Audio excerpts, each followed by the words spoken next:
السلام علیکم friends, welcome to my YouTube channel. خواب لمحوں کی نوید از قلم رخ چودھری۔ قسط نمبر 1۔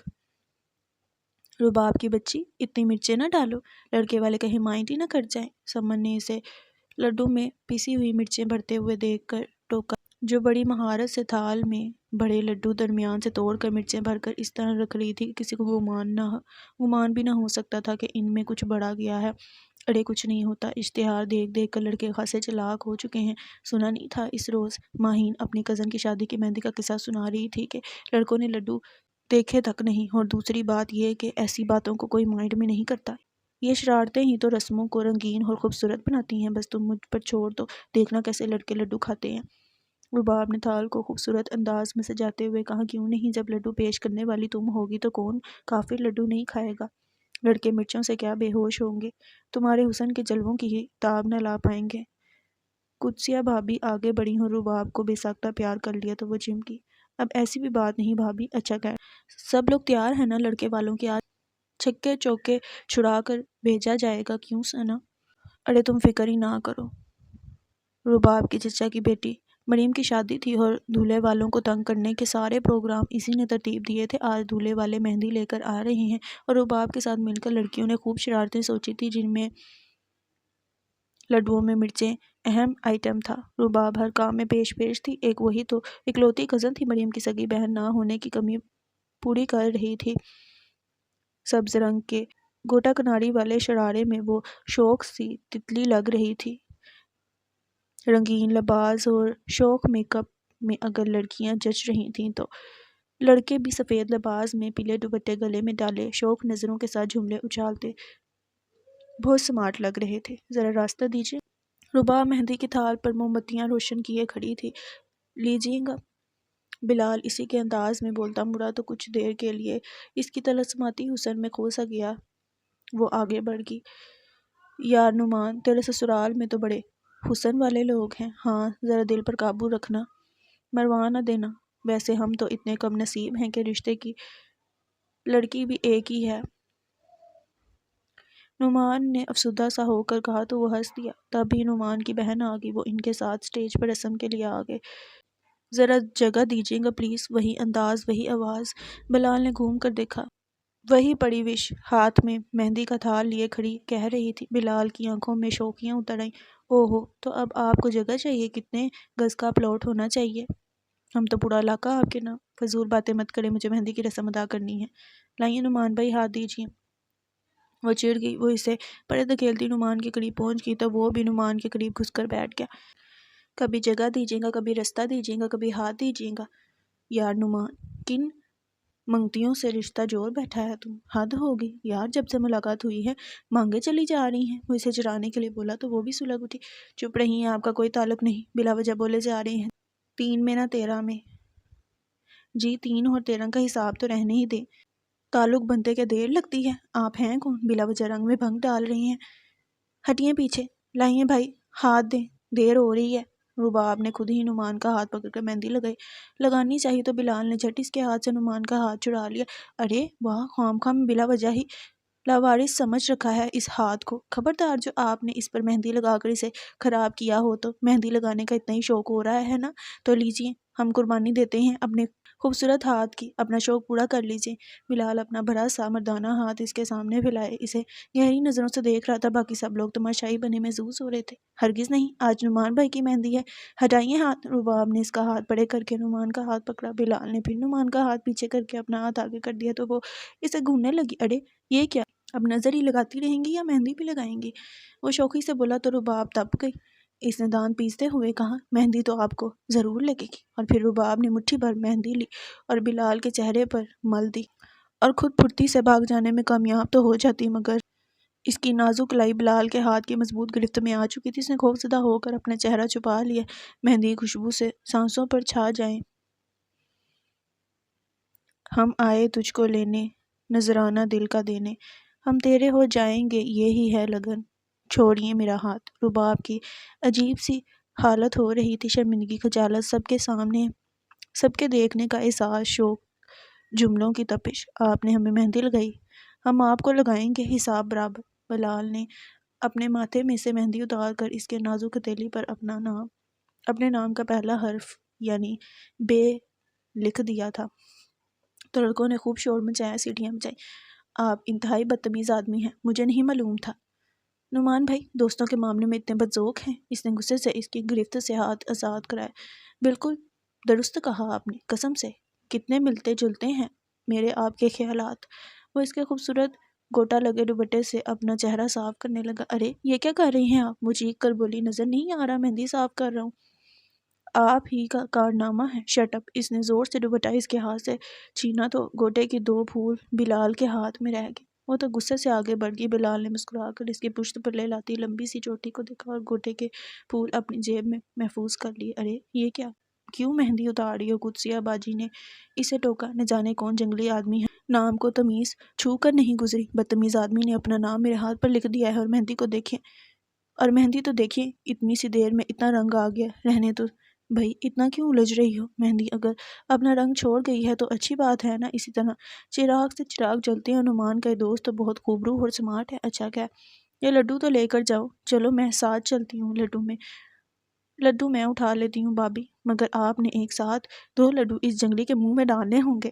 اتنی مرچیں ہیں نا ان میں کہ مسعود کو پتہ چل جائے گا۔ اچھا بابا جیسے تم کہو، آؤ۔ تو بھابی نے اسے ٹالا۔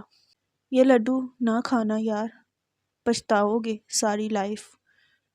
لڈو کے آتے ہی بلال نے بلند آواز میں گایا تو کسی نے لڈو چھوئے بھی نہیں، وہ جل کر رہ گئی۔ بھابی یہ لڈو کھائیں نہ کھائیں، ہم تو کھائیں گے، لیجیے آپ بھی کھائیں۔ رباب نے بغیر مرچوں والے لڈو میں سے ایک لڈو خود اٹھایا، دوسرا بھابی کی طرف بڑھایا۔ نعمان کے دوست مطمئن ہو گئے کہ لڈوؤں میں کوئی خطرہ نہیں، آپ اپنے ہاتھ سے کھلائیں گی تو ضرور کھائیں گے۔ لائیں کھلا دیجیے۔ وہ منہ کھولے اس کے سامنے کھڑا تھا اور انتقام کا یہ موقع وہ ہاتھ سے گنوانا نہیں چاہتی تھی۔ اس نے 2 لڈو ایک ساتھ اس کے منہ میں ٹھونس دیے، اور جو وہ شرارت سے قطع لا علم تھا، اتنی ڈھیر ساری مرچیں کھا کر چکرا کر رہ گیا اور غیر ارادی طور پر ایسے منہ بننے کہ لڑکیاں ہنستے ہنستے بے حال ہوگی۔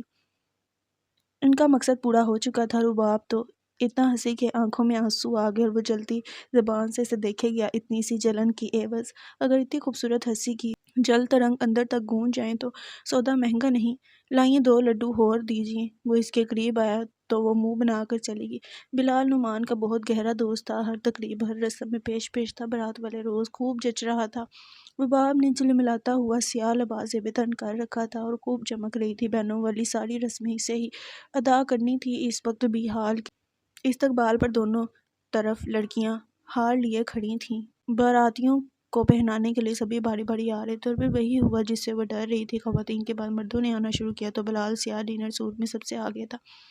رباب کے ہاتھوں میں ہار دیکھ کر وہ شوق ہو گیا، مگر رباب نے اسے دیکھ کر اپنا ٹریک بدلا اور دوسری طرف کھڑی ہو کر دوسرے لوگوں کو ہار پہنانے لگی، تو وہ بھی دوسری طرف آ گیا۔ ہم تو ہار آپ ہی سے پہنیں گے، کہاں کچھ ہو جائے تو پھر آپ یوں ہی گردن جھکائے رہیے، میں بھی نہیں پہناؤں گی۔ رباب بھی چڑ گئی۔ ارے میاں یوں کیوں کھڑے ہو؟ پیچھے ایک لمبی لائن ہے، آگے بڑھو۔ ایک بڑی بی نے ٹہوکا مارا تو وہ سیدھا ہو گیا۔ آنٹی جب تک ہار نہیں پہنایا جائے گا آگے کیسے بڑھوں گا؟ عجیب سے سرال پایا ہے اپنے نعمان میاں نے بھی کہ باراتیوں کو ہار تک نہیں ڈالے جاتے۔ حد ہوگی آنٹی، کیا آپ کے ہاں سسرال والوں کے ساتھ ایسا ہی کیا جاتا ہے کہ وہ جھکے رہیں اور ان کی گردن میں ہار تک نہ ڈالا جائے؟ وہ رباب کو دیکھتا مسکین صورت بنا کر بولا، ارے لو بیٹا، یہ لڑکا باراتی ہے تو ہار کیوں نہیں ڈالا؟ آنٹی کو بڑی حیرت ہوئی۔ انہوں نے رباب کو سرزش کی جو منہ پھیرے کھڑی تھی۔ دیکھ لیجیے آنٹی ضد لگا کر کھڑی ہیں کہ کسی درخت کو ہار ڈال دوں گی، مگر تمہیں نہیں، وہ بھی آئس کریم کے درخت کو۔ ہے نا زیادتی؟ ٹھیک ہے، میں کوبرو نہیں ہوں۔ ہائے ماں صدقے، ایسی باتیں کیوں کرتے ہو تم تو بالکل ہمایوں سعید کی طرح ہو۔ مجھے تو وہ بہت پسند ہے، ماشاءاللہ، اداکاری بھی خوب کرتا ہے۔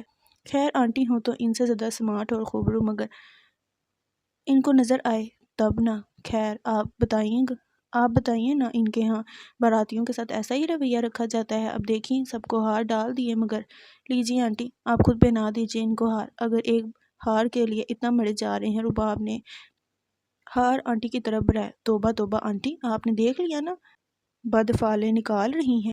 پڑھایا بیٹا ہوں، کچھ ہوا گیا تو، مگر آج کل کی لڑکیاں تو بس آفت کی پرکالہ ہوتی ہیں۔ قسم سے آنٹی، اگر میں آپ کی جگہ آنٹی ہوتا نا تو ان کو حکم دیتا کہ یہ خود ہار آخر کو یہ ہمارے دوست کی ہیں، ہم دولہا کے دوست ہیں۔ وہ مستقل اسے چرانے کے لیے بولے جا رہا تھا۔ رباب نے غصے سے ہار اس کے گلے میں ڈالا اور ہاتھ میں پکڑی کومین پن زور سے اس کے کندھے پر چبو دی تو وہ چلا اٹھا۔ آنٹی جاتے جاتے پلٹی، آنٹی پھولوں کے ساتھ کانٹے بھی تو ہوتے ہیں نا۔ آنٹی مسکرا کر آگے بڑھ گئی تو رباب بھی وہاں سے ہٹنے لگی۔ وہ تیز تیز چلتا اس کے برابر آ گیا۔ قسم سے بہت ظالم ہیں آپ، ہمارا ضرب دیکھیے، آپ نے ہمیں کانٹے دیے، ہم آپ کو پھول پیش کر رہے ہیں، لیجیے کیا یاد کریں گی۔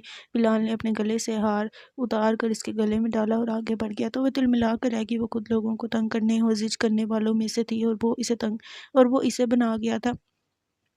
بدتمیز جنگلی، نہ جانے خود کو کیا سمجھتا ہے، اوور سمارٹ، دیکھ لوں گی میں بھی۔ رباب نے غصے سے ہار اتارا اور توڑ کر فضا میں اچھال دیا، جسے بلال نے کیچ کر لیا تو رباب نے ماتھا پیٹ لیا اور اس سے قبل کہ وہ کچھ کہتا وہ اپنے کزن ارسلان کی اوٹ میں چھپ گئی۔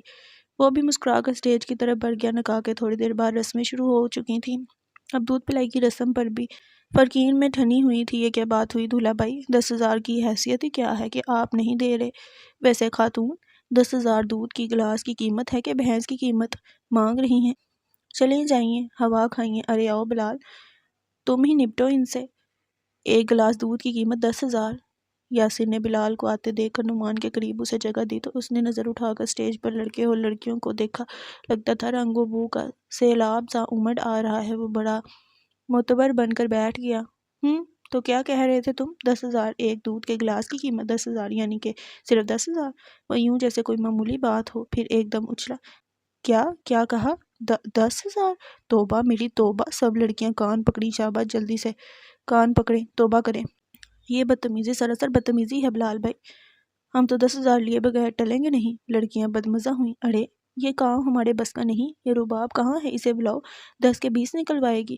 ارے ہاں بھائی، وہ آپ کی سرگنا کہاں ہے؟ ان کو تو خوب پریکٹس ہے مانگنے کی، کبھی راستہ دیجیے، کبھی جگہ دے دیجیے، کبھی نعمان بھائی ہاتھ دے دیجیے۔ بلال منہ بگاڑ کر کچھ اس انداز میں بولا کہ لڑکے کہکا لگا کر ہنس پڑے۔ اس کے انداز پر ہنسی تو لڑکیوں کو بھی آئی مگر دبا گئی، مگر سٹیج کی سیڑھیاں چڑھ کر اوپر آتی رباب سلگ اٹھی۔ لائیے نعمان بھائی، ہمارا نیک دیجیے۔ اس نے بلال کو نظر انداز کر کے نعمان کی طرف ہاتھ پھیلایا۔ بلال نے اس کے ہاتھ پر نظر ڈالی جس پر اس نے اپنا نام مہندی سے لکھ دیا تھا۔ خوب رنگ لایا تھا دولہا بھائی، آئندہ آپ اپنے ان بونگے دوستوں کو ساتھ مت لائیے گا۔ رباب نے غصے سے اسے دیکھا۔ ارے ہرگز نہیں لائے گا، نئی شادی پر دوست بھی نئے لائے گا، کیوں نومی؟ وہ نعمان کی طرف مڑا جو اسی نوک جھوک سے محظوظ تو ہو ہی رہا تھا، مگر یہ اندیشہ بھی تھا کہ کسی کو کوئی بات ناگوار نہ گزر جائے۔ رباب اس کی بات کو نظر انداز کرتی نعمان اور بلال کے قدموں میں بیٹھ گئی۔ اب جوتا چھپائی کی رسم کرنا تھی۔ بلال چیخا، ارے یہ کیا غضب کر رہی ہیں؟ آپ کی جگہ ہمارے قدموں میں نہیں، دل میں ہے۔ اب اپنی فضولیات بند کیجیے اور نعمان بھائی آپ جوتا اتاریں اور جیب ڈھیلی کریں۔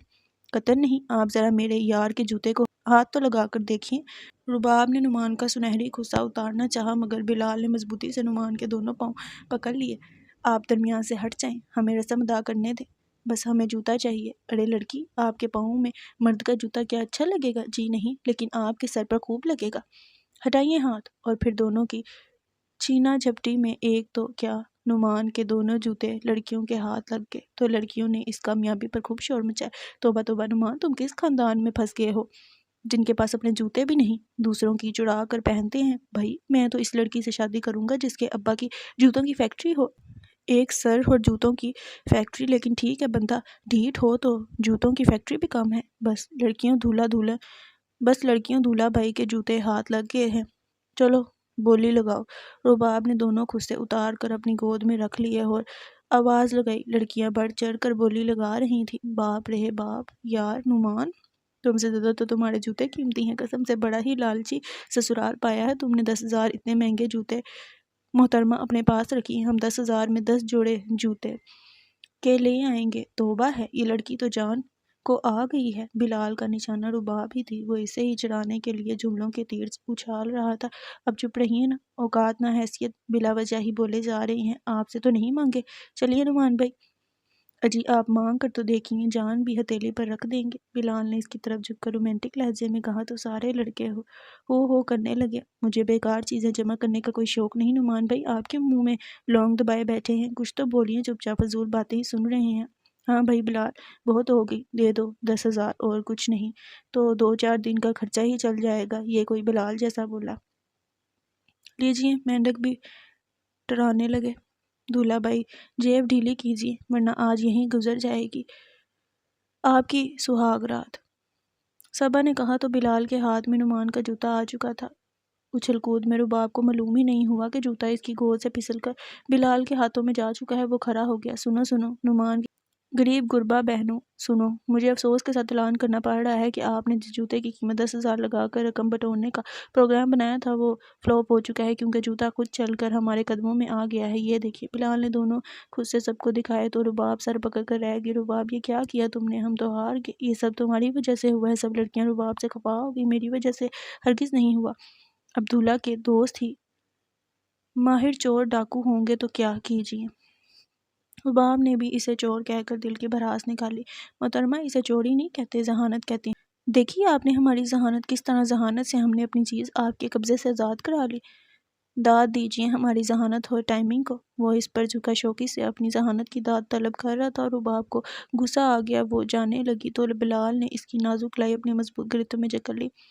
ارے رے، اتنا غصہ، اتنی ناراضگی، ہمیں آپ کی ہار بھی گوارا نہیں، اور پھر جس نیک کے لیے آپ نے اتنی فائٹ کی وہ تو لیتی جائیں۔ گو کہ جوتا ہم نے ذہانت سے حاصل کر لیا تھا، مگر نیک آپ کا حق ہے، یہ لیجیے، 10 سے زیادہ ہی ہوں گے۔ بلال نے جیب سے 1,000 کے کئی نوٹ نکال کر رباب کی طرف بڑھائے تو رباب کھول اٹھی۔ وہ اسے شعلے بار نظروں سے دیکھتی رہی۔ رکھیے انہیں اپنے پاس۔ اس نے سارے نوٹ اس کے منہ پر اچھالے اور اسٹیج سے نیچے اتر آئی۔ کچھ دیر کے لیے بلال بھی سناٹے میں آ گیا۔ ماحول پر خاموشی سی چھا گئی۔ کچھ دیر بعد پھر وہی ہنسی مذاق شور ہونے لگا، مگر نہ تو رباب اسٹیج پر گئی اور نہ ہی بلال کسی بات میں بولا۔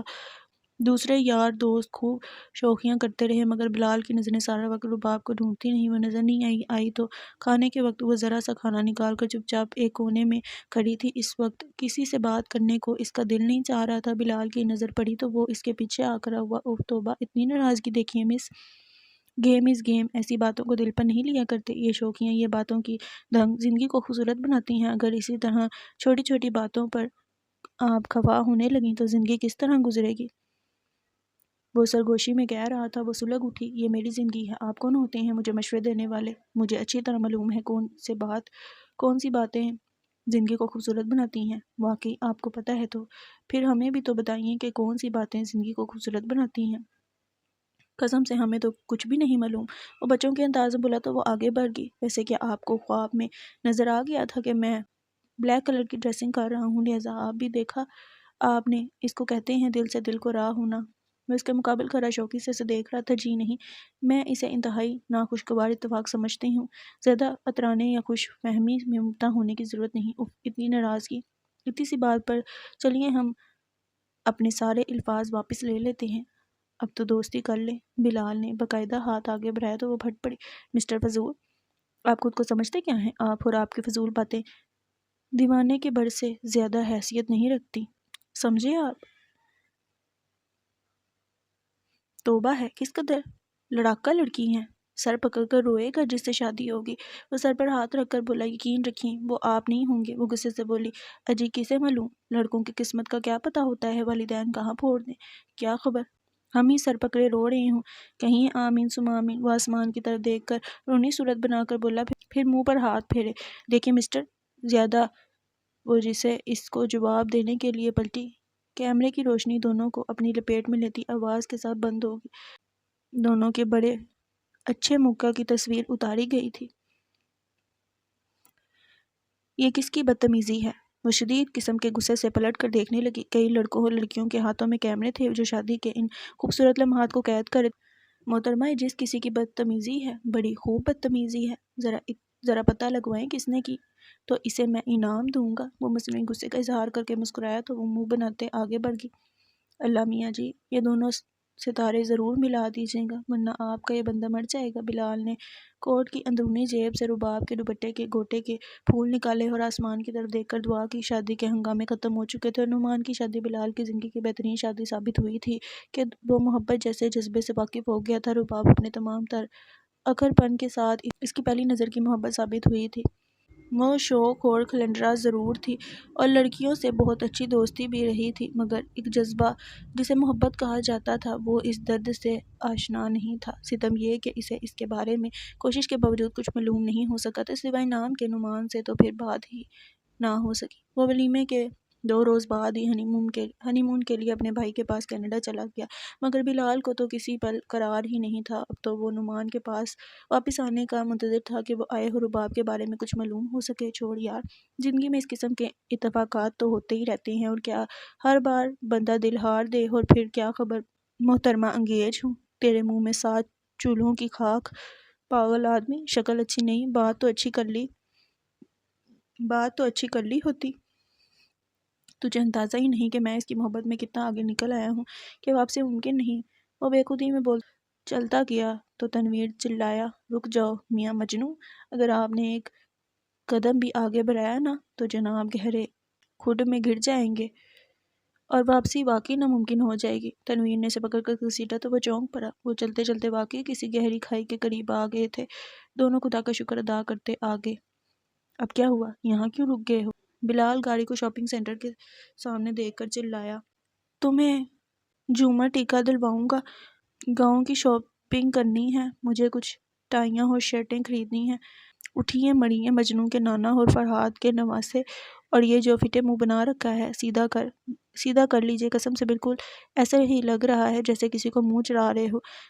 وہ دیکھ کیسی کیسی پریاں اتاری ہیں اللہ نے زمین پر، دیکھ تو صحیح، اسے بھول جائے گا۔ خبردار جو اس کے بارے میں ایک لفظ بھی کہا تو ارے دیکھ تو صحیح۔ پھر تنویر نے دونوں ہاتھوں سے پکڑ کر اس کا منہ ایک گفٹ شاپ کی طرف گھمایا تو جیسے بلال کی پلکیں جھپکنا بھول گئی ہوں، کیونکہ شاپ پر رباب ہی تھی، اپنی کسی دوست کے ساتھ کچھ خرید رہی تھی۔ سفید شلوار اور پرنٹڈ شرٹ، دوپٹے میں میک اپ سے آڑی چہرے پر کتنی معصومیت اور حسن تھا۔ وہ خوشی کی عجیب سی احساس کے ساتھ دیکھے گیا۔ ارے تنویر دیکھا، اگر جذبے صادق ہوں تو منزل خود چل کر سامنے آ جاتی ہے۔ وہ رباب ہی ہے۔ وہ خوشی سے بے حال ہو رہا تھا۔